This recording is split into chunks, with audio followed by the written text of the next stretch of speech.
On the next Quilt Show, Jaimie Davis is a very talented and diverse quilter from Portland, Oregon.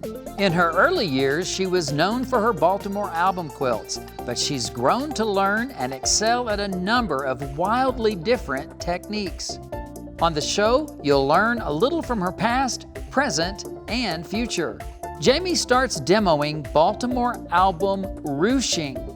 Then see her use Inktense pencils as paints. We told you she was versatile. And she recently discovered the value of digital drawing. She says it can open your world to even more possibilities. Plus, find out why Jaimie feels A-OK about her long-running track record of being number 2. She's good, she's proud, she's brave, she's number 2. And she says you don't have to be number 1 to be happy. Join us for a joyful journey with Jaimie Davis on the next Quilt Show.